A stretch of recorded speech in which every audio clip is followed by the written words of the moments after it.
Ladies and gentlemen, I'm Paul Feig, director of contemporary masterpieces, Spy and the Heat. And I'm Steve Higgins, professional sidekick. Ah, come on. Steve's being humble. You know him for his rapier-like wit that has delighted audiences on Saturday Night Live and The Tonight Show. That is true. I am amazing. But today, I'm here to help Paul. And I'm here to launch the Paul Feig for J. Crew collection. Shirts, ties, trousers, cufflinks. Would you like to see the suits? I would love to. Oh my gosh. This fabric feels like $1 million. Would you like to try one on? You know what? I would love to. Fantastic. Now, if you'll just go, oh, come on. Seriously? Really? Behind the thing? Just go. It wasn't very easy growing up as a guy who was into clothes in suburban Michigan. When I was 11, my mother bought me my first three-piece suit. I wore it everywhere. I remember wearing it at the grocery store, and these two women burst out laughing at me. Well, you know what? Look at you now. You're one of the most successful writer-directors in all of Hollywood. And which of those old biddies could say they were in Sabrina the Teenage Witch and Dirty Dancing, the TV show? Steve, I'm so glad you dropped by. You're quite welcome. How about a poché? What's a poché? Poché is French for pocket silk. You know what? I like these things, but I never know what to do with them. Well, Steve, here's the thing. A pocket silk is an easy way to add personality to an outfit. It's like a double shot of panache. Let's see it, Holmes. Check it out. The single fold is the simplest. Step 1, fold the scarf in half horizontally. Step 2, fold the scarf in half vertically. And voila. Now, if you want to try something a little more advanced, there's the 1-point fold.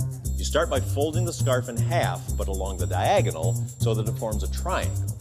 Next, fold the two bottom corners of the triangle inward. The result should look like a little square house with a tight, tidy triangle for the roof. For the 2-point fold, you start out the same, but give the roof of the house a second chimney by leaving the triangle a little loose so the top and the bottom don't perfectly match up. Wow. We could be here all day. Oh, you have no idea, my friend. There are so many different ways to do this. There's the scallop, the half scallop, the jaunty terrier. The child step ladder? No. The foot locker? That's not one. Ladies foot locker. Made that up. Hot pocket. None of these are real. Paul, I can't thank you enough. It's just too bad you can't share your expertise and your beautiful clothes with everyone.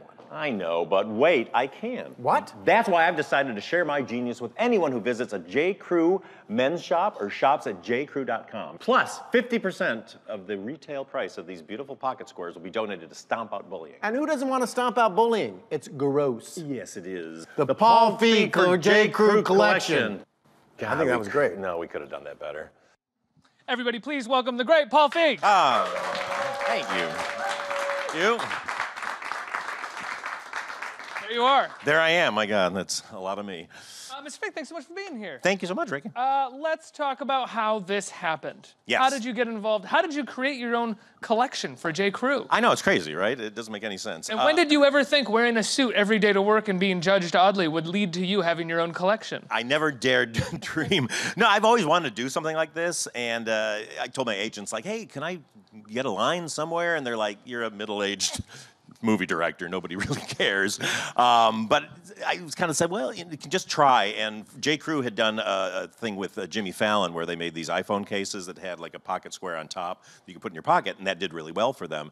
And so since we wanted to do part of this for charity, that they came on board and said yes, which was amazing. That was when Jenna Lyons was there, and Mickey and the whole gang. But you know, J. Crew's been so nice, and the new gang over there are fantastic. How do you walk in and help design a line? You have an idea of what you want. I'm very specific about the kind of suits I like and the sort of look that I like. I like sort of a Italy meets a Savile Row look, which I like, very tailored, nice lines. I like a double breast, but for this I thought, I wear a lot of double-breasted suits, and they tend to have, if you don't have them buttoned, a lot of fabric falls open, so it's hard to kind of leave them open. So this is what we call a 1.5 breast. So it's thinner. It's normally a double breast is out to here. So if you leave this undone, it actually looks okay. I still say, you know, button it up, but if you don't, it's pretty good. And then things like just wanting to have little details like a ticket pocket and having working buttonholes and the peak lapel and how, you know, the sizing of it, and then having the 3-piece versus a 2-piece, and then into the fabric. So they were so nice. They brought me into the process and did that, and then designed a bunch of other accessories for it. Did you have any sort of insecurity walking into that process and like talking to designers at all? Or are you, at this point, after working with probably so many different aspects of a film crew, crew and growing bigger and bigger movies in terms of working with different aspects of the film crew, you can probably walk into a room and be like, this is what I want, and let's work together to get it. Well, it did feel kind of like that because, that's what it is. Like you say, as a director, you come in and go like, here's what we want, here's what we want this to look like, and then you have a team of experts that get in there, and then you kind of look and go back and forth. Yeah, but it was super fun for me because it's not my day job, and it was also really exciting because I'm such a fan of just clothing designers in general, and especially the team that's at the J. Crew, and so it was really. I was a kid in the candy store. I could not have had more fun. How many suits do you have because of this now? How many suits did you get out of this personally? Okay, did I get out of J. Crew? They made me 5 different suits, so I have in different patterns and all that. So how many suits do you own personally? Oh gosh, probably 70 or 80 suits all in. I know it's terrible. When do you not wear a suit? When I'm sleeping in bed. Really? Nah, I'm pretty much always in a suit. Maybe on the weekends I'll wear like a sports jacket or something. But I'm more comfortable in a suit. To me, it's a uniform, and also I just don't look good in casual wear, especially in the jeans. I'm not a good jeans person. For instance, you're in post on a movie right now. Do you wear it in the editing room? Yes. Oh yeah, suit and tie in the editing room always. Whenever I'm working, whenever is term work, I wear a suit and tie. My father owned an Army surplus store in Michigan when I was growing up, and every day of his life he wore a suit and tie to work, and he'd be out in the back room picking boxes up and going through the garbage and throwing stuff out. And it just, to me, it was always like, if you're working, you wear a suit and tie. And I like the look of it. You're the captain of the ship when you're the boss. You're wearing a suit and tie. You are, exactly. But especially, like when I'm directing a movie, I'm in charge of all these people, and to me, it's a sign of respect to the actors and to the crew, and also it makes it look like I'm in charge. I always say, if I got on a boat and the ship's captain was wearing sweatpants, I'd be very nervous. So I try to dress the part. I want to wear a suit to work every day. J. Crew, hook it up. Yeah, exactly. I know some people there. Let's talk about the pocket squares though, and how that came about. Well, yeah, I love pocket squares. Here's the thing. I was always jealous of women when I was growing up because women's clothes had so many different ways they could go, and you had so many different looks and styles you could do. And for guys, if you wanted to dress up, it was pretty much a suit, and a suit was a suit. And ever since then, I was like, how do you kind of make a suit stand out? And what we have to do that with are ties, so you can change up the tie, pocket silks, and cufflinks if you wear those kind of things, and that's about it. Then when I was in Paris a number of years ago, I discovered these like silk flowers, boutonnieres, and loved that. So it's just a way to take a suit and pop it in different ways. But honestly, I think the best thing, even more so than a tie to add that fun, is a pocket silk, because you can add a pop of color that doesn't necessarily have to match your tie or anything. And it's also just kind of tells the world you're not taking the suit that seriously. You call it a pocket silk. Yes. Is there a difference between a pocket silk and a pocket square? Am I using the wrong terminology? 'Cause No. I'd like to know. No, you're not. Okay. I'd say a pocket square is sort of when you have it this is my definition, is when it's very neat and sort of got folded. Like in the video, we showed the sort of that fold. That's a good entry level. To add what they call in the men's clothing world sprezzatura, which is like an Italian word. I don't know the exact definition, but it means something should be kind of amiss or not perfectly neat about what you're wearing, to just show again that you're not taking it that seriously, that you're adding your individuality to it. And so I prefer a much messier version of putting in a pocket silk. Whatever the definition, it's a great word. I know, sprezzatura. Sprezzatura. Use it in So daily great. life, exactly. I want to use it, sprezzatura. Just kind of throw it out. Yeah. When you're ordering an espresso. And you have some of the pocket silks here, and I think 50% of the proceeds go to an anti-bullying campaign. Yeah, go to Stomp Out Bullying. Stomp which Out is Bullying. a great charity for that helps kids who are being bullied and all that. Yeah, and I just drew a bunch of designs, and then they took those and hired this artist who made collages out of them. So you saw him in the video, but like this is one that's a little more, just got big symbols on it. But then my favorites are the ones where they really took all my designs and made this big, awesome collage. Yeah, and it's really fun. And what happens when you're doing this is, there's so many ways to do it. I can show you. Wait, if I do this while holding my mic. You can do a magic trick? I know, it does look like it, doesn't it? Can you hold my mic for course. me? Exactly. Do you want me to hold it out so you can talk? Too? Yes. Here's I demonstrate what I call the Feig fold, which is, I'll do it with this one. So basically you just take the center, push it up, and then pull it through like this, fold it in half, keep this tip up, and then you shove it in like that. Then you got some sprezzatura, and then you can kind of bring up the middle to get some of the color there if you want. And And it just, again, it just says. That's a good fold because that doesn't require much. Thank you so much. Thank you. My gift to you all. As I say, it doesn't require much. They start clapping. Hey, well, I appreciate that. No, I truly appreciate it. And 'Cause I could do that fold and not feel it. Here, do you want me to take? yeah, exactly. I'll fold those neatly afterwards. Do you wear a suit when you're writing? Yes. There are times when I don't, but a lot of times I do because writing is it's so easy to go off the rails when you're writing, especially if you're writing at home because, you know, if you're just in your sweatpants or what you just rolled out of bed in, then it's very easy to roll back into bed. So there's something about like the pageantry or the official nature of putting on a suit or putting on your work uniform to write. I don't know.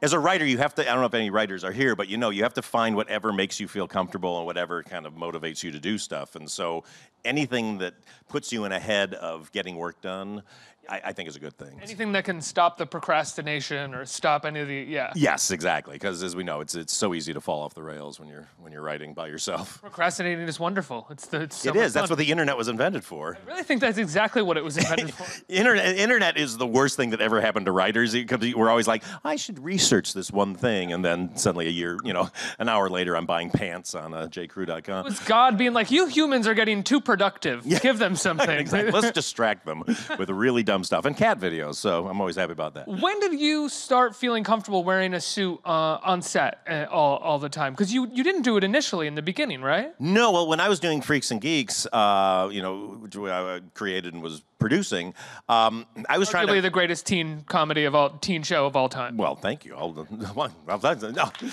There's other great ones, but thank you so much. I really appreciate that.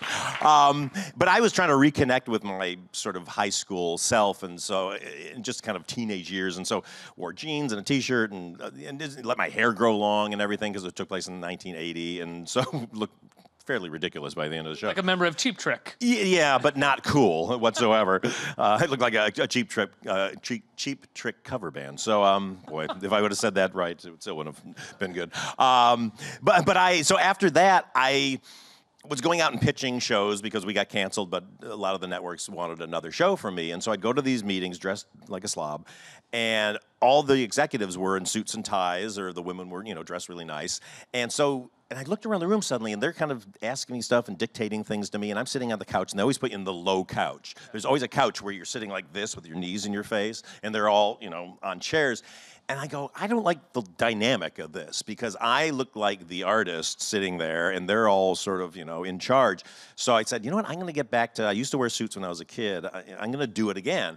Went out and bought a bunch of kind of cheap suits at the mall and started wearing them. But the minute I started doing that, one of the first or second meetings I got into, I'm in a suit and tie, and suddenly all the executives are wearing jeans and a T-shirt because they had all decided they didn't want to be the suits anymore, and they were going to try to be like the artists. The game changed. Yeah, the game changed, and suddenly, and you would think normally, a normal industry, they'd go like, "Oh, we feel bad, we should be dressed up again." They immediately went to, "Oh, look at this rube who put on his Sunday go-to-meeting clothes to meet with us. He doesn't get that we're cool now." And I just went, you know what? Heck with this. I'm going to stick with it. I like the dynamic. I feel like the adult in the room. I feel more confident wearing the suit. And so by the time you got to back. Bridesmaids, you were wearing a suit. Oh yeah, I started right after Freaks and Geeks, and I directed about 10 years of television before I got to Bridesmaids, and I made the decision really early on to wear the suit. First, I started wearing a suit with no tie because can I wear a suit? And then suddenly I got there, I go I just wear a suit. Why not? Why would you not? And because I'll get dirty or something. But no, the good thing is I tell people what to do, and they do it, and I can kind of sit there, and every once in a while I have to get down on the ground to line up a shot or something, but I can take out my pocket silk and put it on the ground. Right, you're not the actor that gets food poisoning and has to have diarrhea in the street. Well, exactly. Yeah, exactly. Tell them to do it. I just have other people sitting down on the street and poop themselves. Exactly. What is the if you don't mind if we can talk a little bit about your film career and some of your Please. movies and stuff? course. I'm curious. You've done a lot of comedy, but a lot of different types of scenes within a lot of these comedies. What's the hardest thing that you've had to direct in terms of a scene or a moment that we might remember? Oh gosh, it's interesting. But the more people that are in a scene, the harder it is. And so when we get these big ensembles, I mean, like Bridesmaids, the longest scene that ever took me to shoot was the scene in Bridesmaids where they're getting food poisoning, where they're at that restaurant and getting served all the food, because it's 6 people at a table, and you're trying to get coverage on everybody, and you want to get hilarious jokes out of everyone.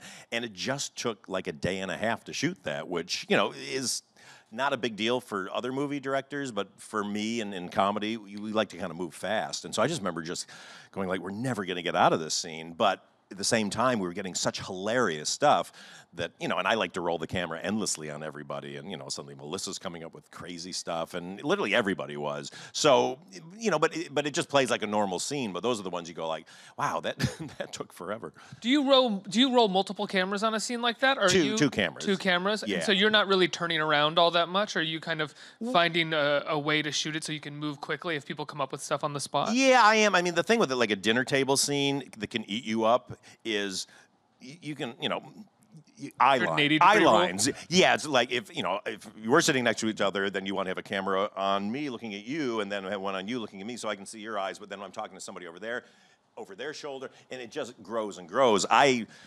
Long time ago went, I'm just going to put the camera in front of everybody so they look this way, and it all works. It's not the most cinematic thing in the world, but I try to save the cinematic stuff for more action or that kind of thing. When people are talking, audiences really just care about the face and what people are saying. I think Scorsese had said stuff like that about scenes where there are people talking. This is a shot reverse shot when it's dialogue. Let the actors do the work. Yeah, My totally. job is in between all of those scenes. That's about it, because that's that's what you care about. That's what an audience cares about, are those actors, those characters, what they're saying. And I always try to cross shoot, which means if you and I are normally in a movie, they would shoot 2 sizes of you, like a tight and a close-up, and then I would be off camera, and then we'd flip around and do the scene again. I'd rather have a camera on you and a camera on me at the same time, so that if I surprise you with something and you have a different kind of reaction, or a very real reaction in the moment that I surprise you, and you come at me with something that you said for the first time, then it's just got an energy that feels like you're sitting there watching this happen as if you're out with your friends and somebody makes somebody laugh for the first time. So I'd rather do that. Is there a worse feeling in the world when you're shooting the kind of comedies that you're shooting and your continuity person says like, oh, their eye line doesn't match, and you just got like a great joke or something happened? Oh yeah, when I made Spy, we were in Budapest, and my script supervisor, who was Hungarian, she had never kind of done a movie the way that we do it, and she would sometimes be in tears. And I remember once, I know, just because she was so good, she was trying to kind of record everything that we were saying, and at some point I was like, you just let it go. We have it on film. But I remember once I did a half-hour-long take, and it was so funny, and everybody's doing stuff, and she goes, after we're done, and she goes, Paul, you do know that everything you shot you cannot use. It is not usable. And I was like, what? Why didn't you tell me that? But we'll make it work. I will always use it. Eye lines and that kind of stuff. Again, the audience is very forgiving if something is funny or if something, just works. And we're always about performance. My poor cinematographers are always like, oh, please don't use this take because the camera did something weird or the sun wasn't in the right place. And we're like, okay. And then we get in the editing and was like, no, that was funny. It's going in and we'll figure it out. If people are laughing, they're not going to notice, or and rarely would they notice anyway, or something like that. And we can always salve it over, like in the DI, where we go in and correct the colors and all that kind of thing. And there's ways around it. And in the worst case scenarios, sometimes we can even use like the special effects team can change something or flip something and make it work. Because if something funny happens, it happens once, and then you don't want to give that up. Did you find when you were making Ghostbusters that the necessity of that kind of movie and the plot line and the beats that it has to hit ever ran up against your sensibility in terms of like how you find jokes and how you play on set and how you edit the movies? No, we were able to kind of to do it. I mean, it's when you're in action scenes and all that, you really just face it like, okay, let's try some different alts and let's write some different jokes. We always start with a really good script that we consider to be really good, but then once you're there and you're in the moment, and those your actors are kind of playing it. That's when the ideas come, and they get ideas, and we get ideas, and whatever. Katie Dippold's there with me, the writer, and then we'll sometimes have some other joke writers there, and we're all getting very fertile as we watch these things happen. And you work so hard to get a movie into production once you're there with the cameras and the actors and it's lit and you're going, I'd rather just shoot, go overtime and just keep shooting stuff because we're never going to get that moment again. That's when it happens, and that's what we worked so hard to get to in preparation. Yeah.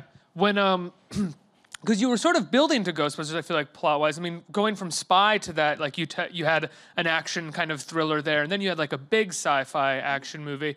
And one of the things that's so wonderful about your films and about Ghostbusters in a lot of ways is sometimes this kind of shaggy dog approach that you can have because you're so obsessed with nuance and character and comedy that sometimes plot can kind of bump up against that. And Yeah, I mean, we always try to keep plot as minimal as possible, but with having stakes, and obviously if there's no stakes and you're not rooting for, then the movie will fall apart. But at the same time, I don't like a super complicated plot because it's just one more thing to sort of possibly distance the audience or lose them. Some of my favorite movies in the world have extremely intricate plots, but for the comedy, I like to keep it a little lighter so we can have more fun with the characters and have digressions. And some people like it and some people don't, and that's why some people like my movies and some people hate them. I love your movies. Well, some people don't. So, but I own that, That's insane. I mean, your films are delightful. Well, thank you. There's absolutely no, if I ever met someone that was like, I don't like Paul Feig, I'd be like, come on, just enjoy life. Like, oh, excellent. Well, go to my Twitter account. I can show you some.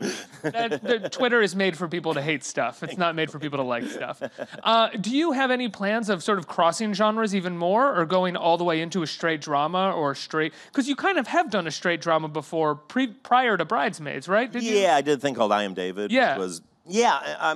I mean, I like drama. Here's the thing. I never want to do a movie that is humorless because that's my problem sometimes when I see a really heavy drama is it almost doesn't feel real to me because in life, any of us in the most dramatic situations we're ever in, somebody tries to make a joke. You try to find some sort of levity in it because it's just too oppressive to have everything be so heavy all the time. Sometimes people get hysterical with laughter in really dramatic situations because they're just trying they have so much to get out. Exactly, and so that feels honest to me. The movie I just finished shooting that comes out next year. It's more of a thriller.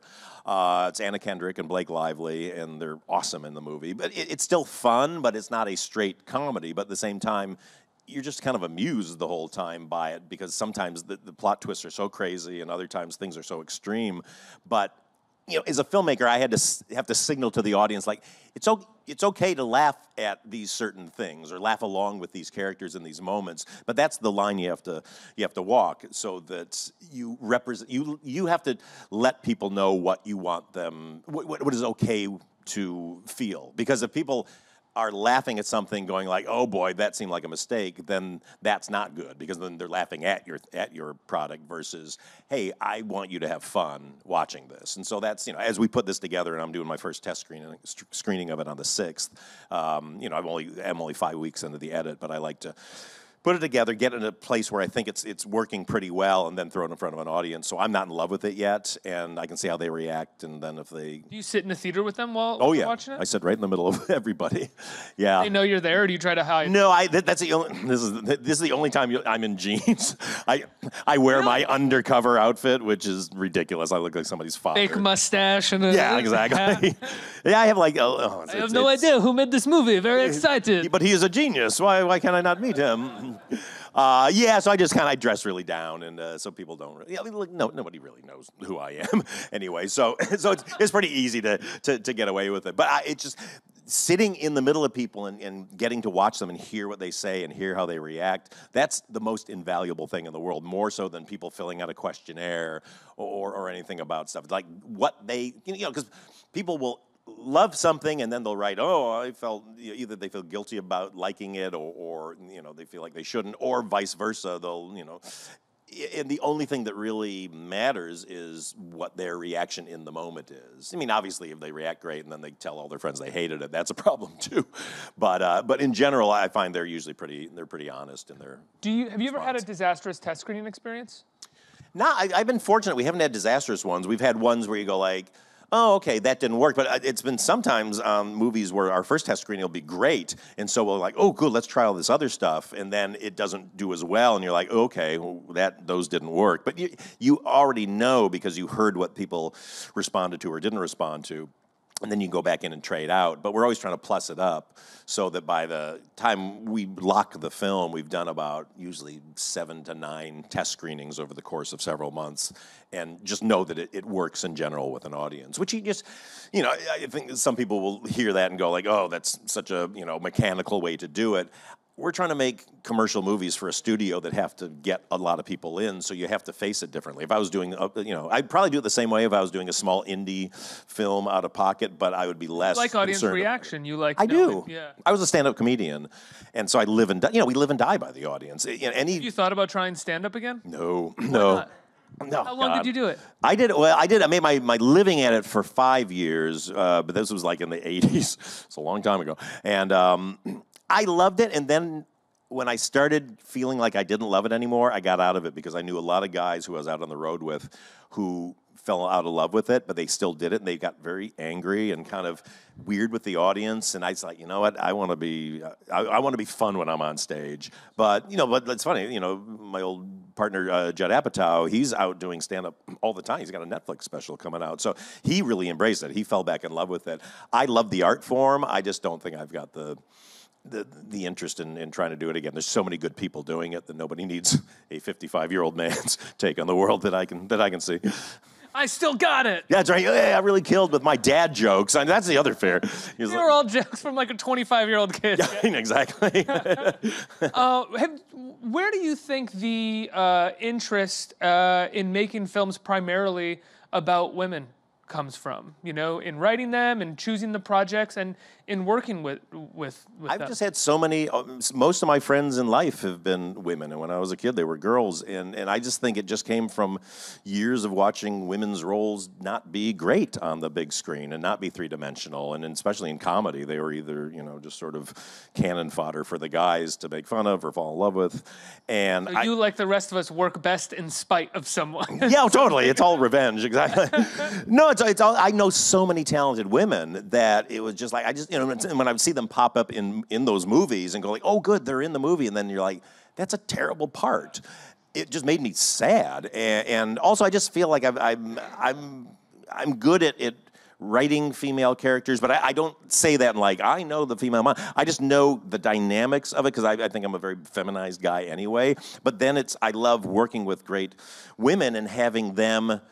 I give them free rein to call me on anything, call anything out in the script, call any direction I give, and tell me if that's not authentic. It doesn't feel like something you as a woman would say, and then it's really fun to go like, okay, cool. How would you fix that? How would you do it? And then either they'll come up with the perfect answer, or together we'll kind of find the perfect medium that is funny and gets what we need, but feels authentic to them. And so it's a process of constantly vetting, having women around me who vet it. My producing partner Jesse Henderson is amazing, and then I've just been so lucky to work with so many great women behind the scenes, and then obviously my casts are just amazing, and they'll always call me on stuff and come up with great ideas. Do you have an example, and I hate to put you on the spot, and if you don't have one, we'll go right to the audience, of a moment where you were called on something and it was like a really great lesson that you learned about yourself as a man, more so even than the filmmaking process as a director, but something about your own presumptions or things that you've accepted as a man that maybe shouldn't have been entirely accepted? I'm trying to think of like an exact example. I honestly I can't. It's just more of a general thing of like, just you go like, oh, this is what.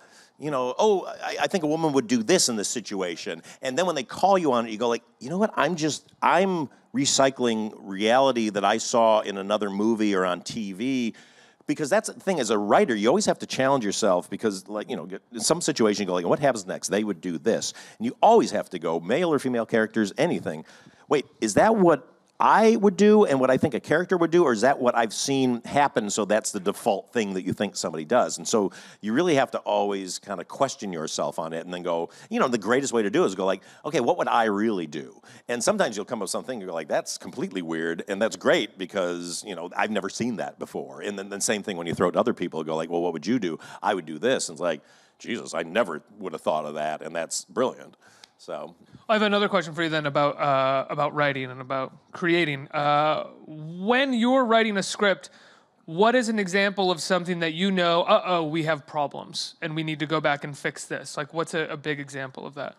For me, honestly, since I was a musician for so long, to me, a script is like reading a score, or when I'm reading somebody else's script too, it becomes very musical to me, and so it's really hitting an off note or something where you go like, that just feels like that went too long. That feels like the timing is off on that. I mean, the editing room, we're constantly going like, wait, the math is wrong on this scene. The math is wrong on that edit, and it's really no more complicated than that once you get beyond the basic things of just storytelling, going like, all right, we're repeating information here.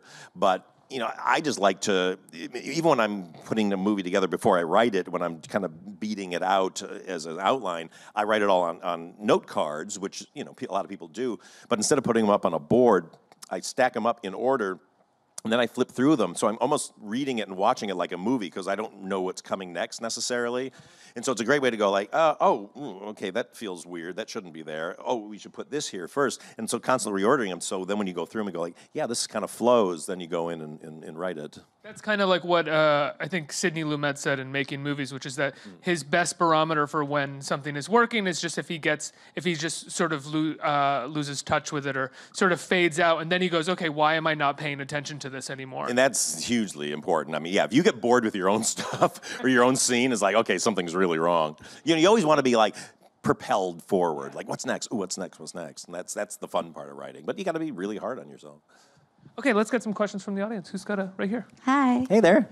I'd like to ask you about another suit that you Yes. created. What was the inspiration behind Sam Weir's Parisian night suit?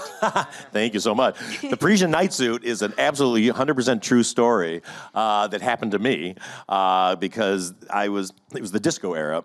And I used to go to this place called Silverman's in the mall, the local mall that was the disco store.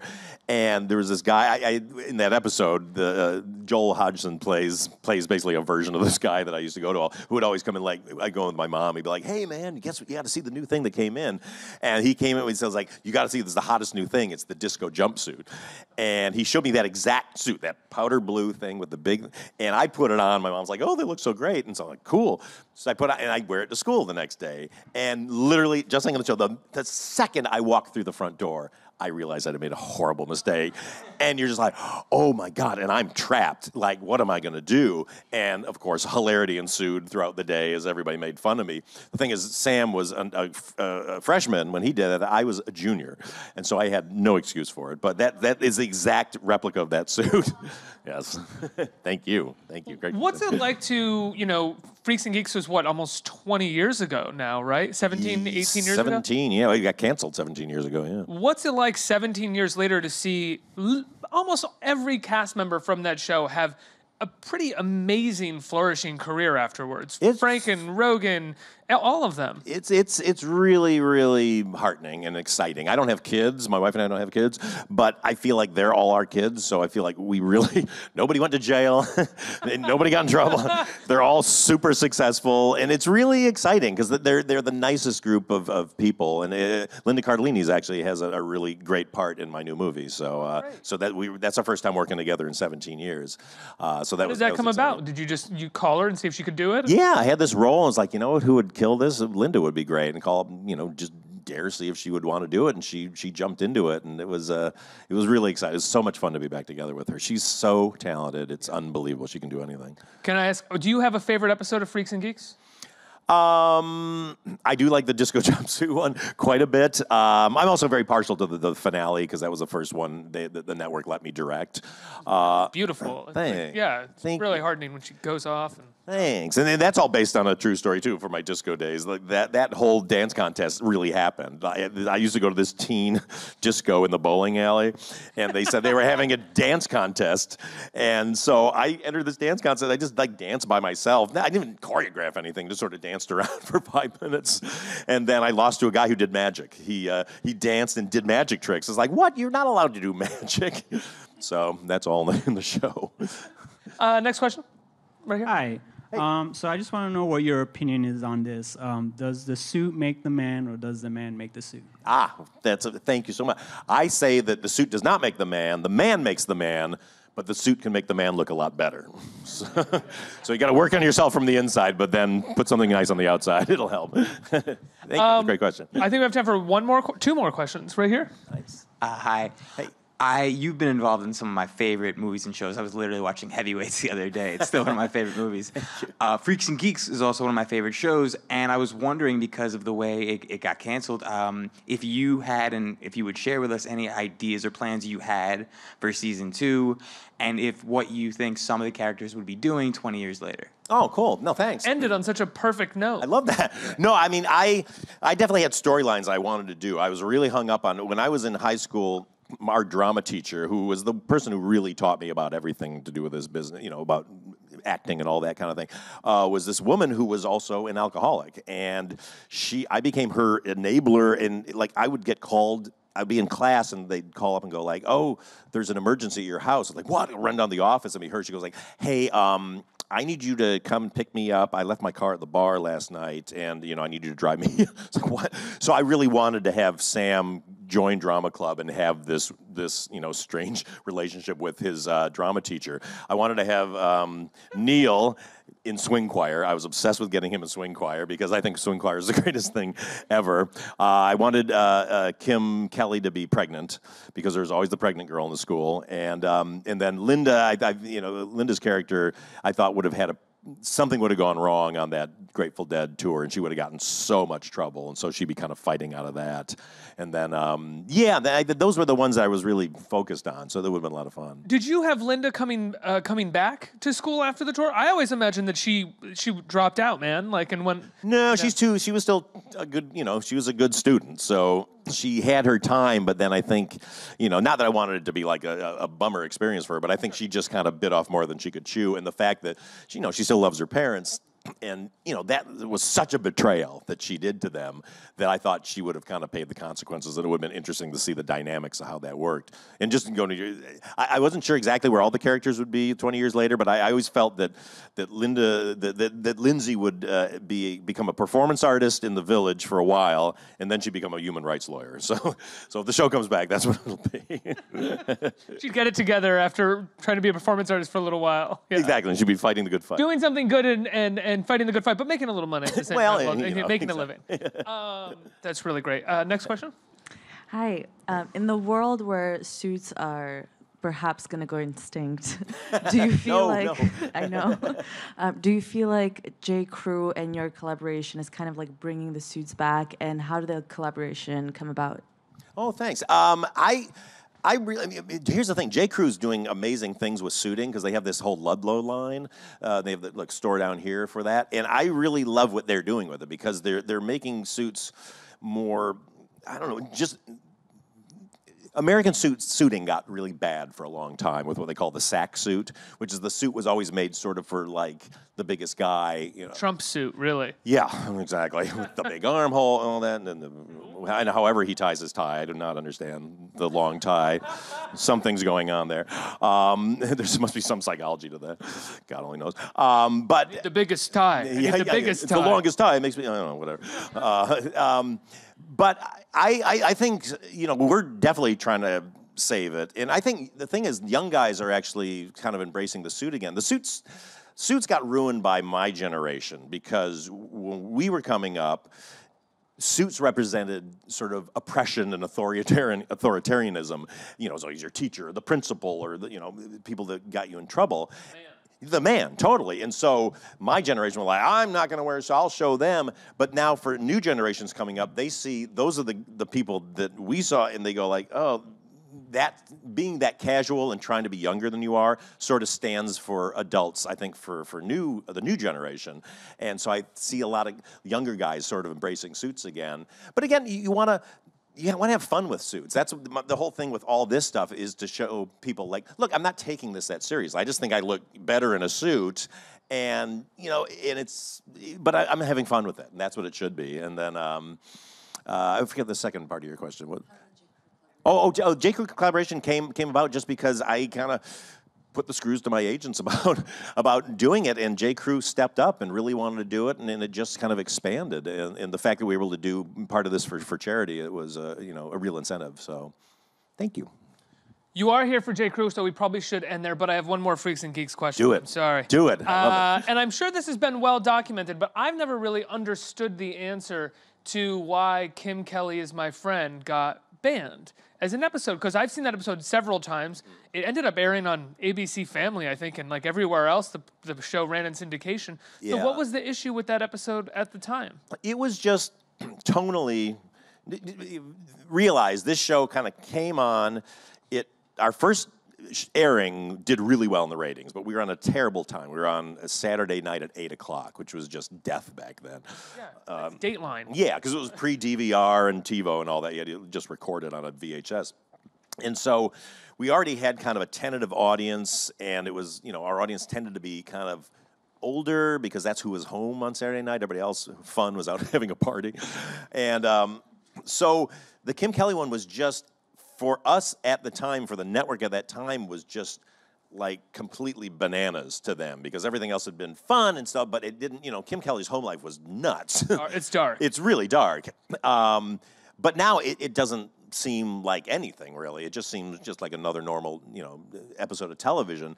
But the decision was people got nervous about it and got pulled off. And it was just weird at the time because, Kim and Lindsay are like this for the first 2 episodes, and then the next episode aired and they're like friends. And it's like, what happened? And so it's only that missing piece of the puzzle when that thing pops up now. But, now it's part of the, just part of the run, so it doesn't matter anymore. What did you guys think when they came to you and said that they were going to pull it? I'll be honest. When I first saw the first cut of it, I was nervous about it because it was just it was nuts, and we hadn't gotten the music right on it yet either.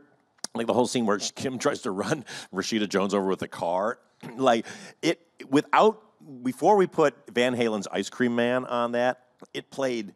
Like, I was just like, what is happening? This is banana. It was so nuts. But the minute we put that on, it was like, it allowed you to kind of laugh at how extreme it was, and that made it fun. But by that point, I think everybody just got too nervous about it. And Well, Mike White wrote that episode, Yeah. right? And he's in it. He's in it. the brother. What? Like, who sleeps on the couch Yeah. all the time? how did it go from the? And I'm sorry if I'm going too deep into this. I literally owned all of the. I had bought VHS copies of Freaks and Geeks when I was in high school off of eBay because they were the only tapes you could find at the time. Nice. I love the show Look so at you much. there. And I was blown away by Kim Kelly because I had never seen it.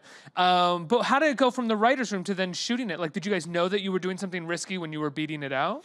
Yeah, well, what it was is Mike was such an accomplished writer already that he turned in his first outline for that was so great that we were just like, just go to script. Like, Jen and I were so used to, like, things come in and you're like, okay, let's change all this and kind of work it. And we both looked at each other and went like, God, Mike's like a genius. Like, so it's just, go ahead, write it. And he wrote the script and it seemed really fun. And then we were so busy with other stuff that he went off on the set, and Leslie Linga Glatter, who works on Homeland now and is an amazing director, she directed it. And they just kind of were doing what they did. But occasionally I'd watch the dailies and go like, wow, this is pretty wild. And when I saw the thing about her trying to run her over with a car, I was just like, all right, this is out there, but then it just got put together, and it was really when it got put together and started getting shown around that it became a hot topic, if you will. Not my favorite episode. I love the episode, but I mean, It's fun. it's a great episode. Great There's some show. really funny. I mean, it's so extreme. It's pretty hilarious when the father's coming out trying to put the car up and down. And Ann Dowd is played Kim Kelly's mom, who is, Oh, if that's you watch right. Handmaid's Tale, she's the greatest on that. What's it like? And last question before I let you go. Yeah. What's it like? 17 years later, you did one season of the show. It got canceled, and now you're still sitting here after having made, 5 amazing comedies that have broken box office records, and I'm still sitting here being like, what about that episode of Freaks and Geeks that got banned? It's all. If anybody would ever complain about something like that happening to their career, they're insane. I mean, it's the greatest thing in the world. You make stuff, you hope it has a longevity, and especially in TV back then. If you had a show that got canceled, that was it. It gone. Nobody ever, people go like, oh, I heard that was good, and that was it. And we tried for years afterwards to get it put out on DVD, and all the companies that wanted to put it out didn't want to pay for the music rights because we had like $1 million in music rights of all these popular, or famous songs that were in it. And I just... That Who episode almost like bankrupt the whole show. Every episode, but yeah, especially the Who, it's crazy. But I would go like, I was just like very hardcore about like you can't throw the music out. You can't change the music because that's like characters. That's like cutting one of the characters out of it. And it wasn't until 4 years later that Shout Factory came to Judd and said they wanted to do it, and he repeated my thing about like, hey, we won't do it without the music, and they're like, no, we want to pay for it, and so they put about $1 million in music clearance into it, but it's been one of their top sellers for a long time, and now it's going through so many incarnations. Now there's a Blu-ray version of it that's actually widescreen, which was all we did is we just opened up the frame, because when we shot it widescreen, but that was when TV was 3x4, so it was actually fun to open it up, and I thought we were going to have to sort of compromise the integrity of it, but it just opened up, and so it kind of looks great. So it's great. Yeah. So Paul, how can people check out your collection for J. Crew? I mean, it's in some stores. It's definitely online. If you go to jcrew.com and punch in Paul Feig for J. Crew, you'll see it there. Again, these since part of this goes to charity, and anti-bullying is a big issue, for me, and a big cause for me, because look, we're never going to stop bullying, but to have organizations that help kids deal with it and sort of navigate it and get through it, that's what's really important. And so this is part of that. But yeah, it's fun stocking stuffers, and my favorite thing is I didn't know about this. Yeah, which this one is an olive and the other is a lemon, because I like martinis, and you can either have a twist or an olive. So vodka or gin martini? What do you? There's only a gin martini. There's only a gin martini. Yes, exactly. Okay. If it's a martini, there's not a vodka martini. Well, there is a vodka martini, but you have to call it vodka martini. If you call it a martini, it is gin. Boy, that's what a martinis are new for me. What a drunk what a judgmental drunk I am. Exactly. No, I drink a lot, but martinis have been a new thing for me, because I used to not like gin, and then I finally got a gin that I like. Which one? It's called Hendrix? No, not Hendrix. It's actually made in upstate New York. Brooklyn? Is it Brooklyn gin? Bootlegger. Bootlegger. Oh yeah, that's great. Bootlegger. It's very thin. It doesn't have any sort of nail polish taste or anything like that, or any of the residue. If you get very past clean sort of and the neat. ultra junipery ones, which are once you like gin, you can move towards those. Those are great. I think I jumped towards the junipery one. Oh really? Yeah. Oh well, I got some that will knock your socks off if you. We're do it. talking gin, everybody. Come on, let's all go for a drink. Come back and we'll just drink gin on this table and ask more invasive questions about your work. Perfect. I love it. Paul Feig, everybody, give him a round of applause.